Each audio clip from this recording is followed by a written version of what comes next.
And then we get to the Sunday nighter. Finally, some cold weather this year. We've seen, one game, Chiefs Broncos, that had very cold weather, or at least snow. It wasn't even that cold. Seahawks, Packers, Sunday, and not even that late, right? Starting at 6:40 Eastern time. Let's move over. Sorry, I'm at first half. Let's go to full game spreads and totals here at sportsbookreview.com, the SBR odds page. If you guys want to do us a favor, if you're liking the content here that we are delivering, if you could hit the link at the bottom of the page, www.sbrvideo/theaudible, we would be very thankful. It takes you to the SBR Best Sportsbooks page, and it would mean a lot to us. We'd like to show SBR that we give them something. And that would be the key to showing them that. So if you could hit that link for us, we'd be very, very thankful. Here we go. Packers open up at -4. That's where they stand. Oh, by the way, for Donnie's first half look, Pinnacle giving the best line by far. -4.5, -111. There's some books giving 5, some books giving 5.5. Just one book handing out that 4.5. If you're liking what Donnie's talking about with that Chiefs first half. Seahawks, Packers, 4s across the board. There is a 5 at 5 dimes, -5 at +103. This total opened up at 46. It's at 47 at most books. Pinnacle's taking it at 47.5. 5 dimes is at 48. 22 Fahrenheit in Green Bay on Sunday at 6 o'clock. Mostly cloudy, just 3 miles per hour of wind. These Seahawks are now 8-1 on the road. The Packers are 7-1 at home, and it's still unclear whether Dwayne Brown will be in the lineup for the Seahawks, but these Packers are getting healthy. They're getting healthy fast. Bulaga looks like he's good to go. Lindsley, good to go. They're both came back to practice. So did Billy Turner. So we're talking about 3 very important pieces of your offensive line, healthy, fresh, and ready to go. The Seahawks were very underwhelming last week. And there's reasons you can explain why Pete Carroll was so underwhelming. He knew that the Eagles couldn't put up touchdowns against them. Was there any reason to risk or really go for big plays? There wasn't. And they showed very little. Lynch and Homer looked bad. They combined for 17 rushes for 19 yards. It was all DK Metcalf all the time. Seahawks had 7 sacks last week, and that came out of nowhere. This was a team that wasn't getting any pass rush whatsoever. 7 sacks last week. They also, going up against a quarterback that had no mobility whatsoever and couldn't get away from the pressure. Aaron Jones was spectacular this year. And when he ran for big yards, they won games. In their 3 losses, he was held to an average of 42 yards. Donnie right side, the final game on Sunday. Seahawks, Packers.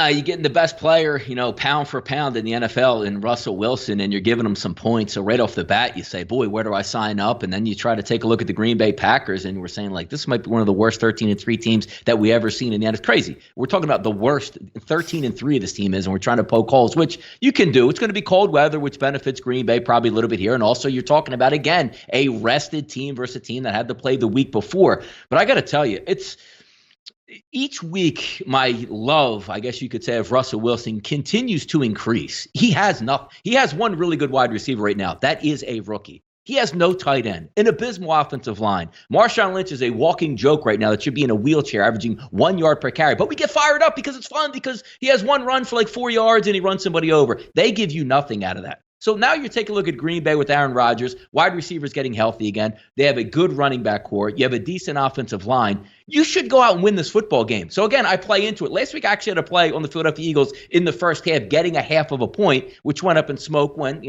obviously Carson Wentz goes down. And then Russell Wilson had a couple really nice plays on that final drive where they cashed in for a touchdown to win that. They're a really bad first half team. The rested and ready Green Bay should have a game plan set to attack that Seattle team in the first half.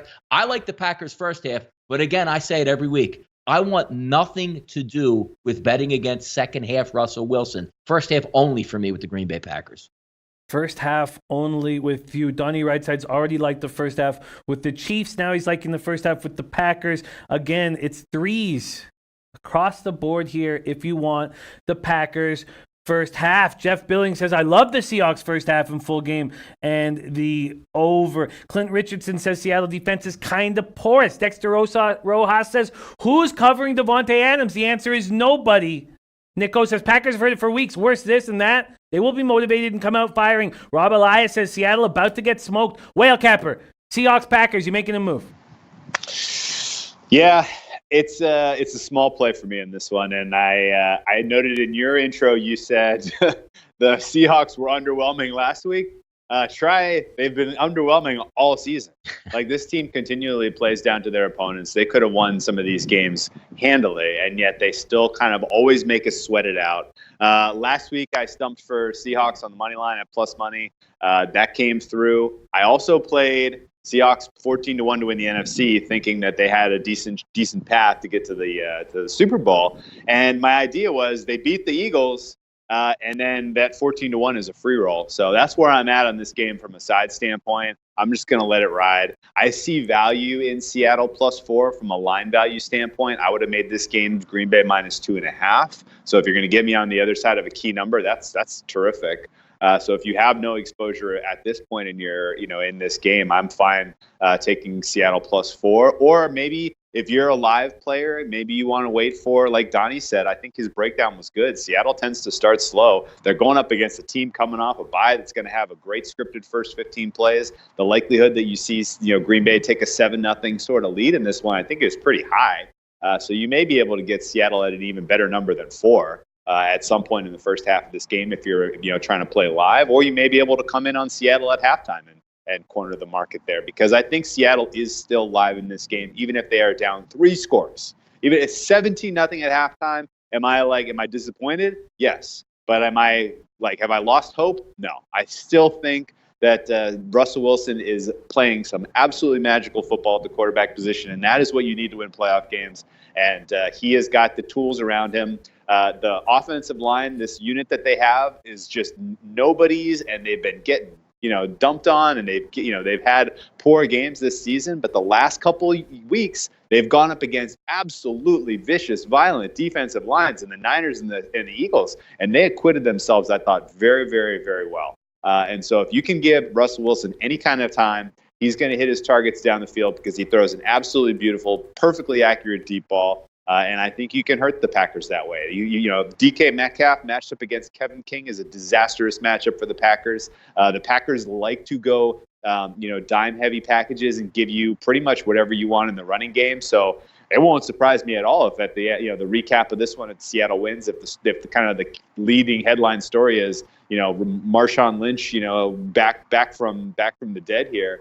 Because there's gonna be opportunities to find yardage on the ground here against this Packers unit, and the disrespect thing is noted about the Packers. People have been clowning on this team, even though they've gone 13-3 and gotten the bye. Nobody believes in them. But if you need that extra motivation to get up for a playoff game, find a different profession. You shouldn't be playing, in the NFL. So it's tough for me to think that they'll be extra motivated for this one. This is a very tough matchup. Seattle is a tough out, and I think even if we get, an A game from Rodgers and an A game from the Packers, it's going to be tough for them to cover the 4 points. So Seattle, let's get this. Let's get this. NFC Championship spot and keep my 14-1 ticket alive. As far as any kind of a pregame play goes, I played the under in this one. I don't feel great about it. It's mostly on the basis of Aaron Rodgers is not lighting up the scoreboard. I think you're going to have to see a healthy dose of Aaron Jones in this one. And as just mentioned, I think there is yardage going to be available on the ground for Seattle. So just on the basis of this likely being a running heavy first half and maybe even a running heavy full game, I think this comes in under 47. The cold weather and the overall intensity and the likelihood of this being a one-score game, I think plays into sort of the what Donnie was mentioning in the last game, where we've seen a lot of coaches playing not to lose, and Pete Carroll is guilty of that as anyone. He's not going to go for the jugular if they're up by 3 or whatever and they're on their opponent's 40, they're going to punt it. They're not going to go for the kill shot. So this does lend itself to points being left on the field, and in general, this game coming in under the key number of 47. Very interesting breakdown. Donnie, let's go back to that Seahawks-Eagles game, because when I was watching it, Donnie, I was like, man, there's going to be a lot of people backing the Packers because of what they've seen from the Seahawks when there was no reason for Carroll, just like Whale Capper was talking about, no reason for Carroll to push it. It felt like they were never in danger, and there was no way McCown was going to get into the end zone. They were going to try to beat them 3 points at a time, and that wasn't going to happen. And then we have like my guy Farshid Asami saying, did you see Seahawks can't cover? He says here, where is it? Up here, he said Seahawks barely scored against the Eagles, Packers all day. I thought that was going to be a feeling from a lot of cappers, which was going to give us a nice number on the Seahawks. What did you think about how Pete Carroll coached against your Eagles last week? And do you think that sets up in a situation where we're getting a better number than we'd otherwise get? It's kind of interesting because Whale Capper brings up the same thing. If you push them, they can say, all right, I'll go 40-40 in a game. But if the game is 3-3 at the half, we're more than happy to stay here until we have to make plays. That always plays into it. But looking at last week, somebody brought up a really good thing in the chat, which I've been looking at all week long as well. If Carson Wentz plays in that football game, he can manipulate the pocket, get outside, run, get down. Aaron Rodgers not so much as going to run, but you saw a 40-year-old quarterback, and at the end of the game, even with a hamstring injury, what did he get sacked 6 times? Because Josh McCown can't manipulate the pocket to get that extra second to get your wide receiver open. Aaron Rodgers is a master of that and is going to be able to sidestep pass rushes. He's going to how many times are you going to see in this game where he sees the early flag and throws one of his 40 to 50 yard plays downfield with the Packers specialize in to get another flag, maybe a pass interference? It's going to be fun to watch, but I do think Aaron Rodgers is going to be able to do whatever he wants because Seattle doesn't really have all that great of a pass rush, but shows up last week with a record on the season sack rate because you had a 40-year-old quarterback not ready to come in, no wide receivers, barely any running backs, and a tight end with one kidney. What an exciting weekend of football we have ahead of us. Official moves. Now, we've heard Donnie talk about what he's very likely to do, but we have no official plays yet, and that being Chiefs first half is one move that Donnie likes. He's waiting to see if he can pop up a 6.5 with the Niners. He's interested in the Packers first half. We have official plays from the Whale Capper, one on each game. Rafa, pop them up on the board so we can get a good look at Whale Capper's action. Whale Capper having a great season, coming off a 3-1 when his ROI is now over. What's way over, let me pull it up, his ROI, because it's a pretty good-looking season Whale Capper's put together. He's now up double-digit units, so his ROI must be very high. And let me pull it up right now. While I'm pulling it up, Donnie Rightside, giant weekend of football. Do you have any last words on this spot? And do you like one play more than any other on this card at this point? I got to say, like the Sunday plays right now probably sticking out even more than the Saturday plays just for some advantageous plays that you can make in the first half. I think Kansas City will be rested and ready. I think Green Bay is going to be rested and ready. Both of those teams, Green Bay and Kansas City, look, sitting at home, prepping, getting ready for this football game. 2 really good quarterbacks at home. I think they're going to be able to jump out to leads. And the same thing would go as if Kansas City isn't covering their first half number by the half, or if Green Bay isn't covering their first half number by the half, they're not going to cover full game. So I think if you like either one of these football teams to cover, first half's probably the better way to go in these. I like it. A lot of food for thought. Jay Peach liking the Vikings plus 6.5 and the under 47 in the Vikings San Francisco spot. Whale Capper now up double-digit units, 10.15 with an plus 8.90 ROI. Whale Capper, is there one look on this board that you like better than the others? It's just by a little bit. It's that Chiefs under. I really do think that the steam has given us a super favorable price there. But should be a great weekend of football. Hope you guys enjoy it. Support SBR. Click the link. The link right there. This is all important free content for you. It will make you a better handicapper. If you enjoy all of this content for free, support SBR. These guys do an incredible job of helping educate people new to this space, and the fact that they put all of this on for you with ask nothing else other than your support is pretty important to give back to them. So click the link. Let's get going, guys.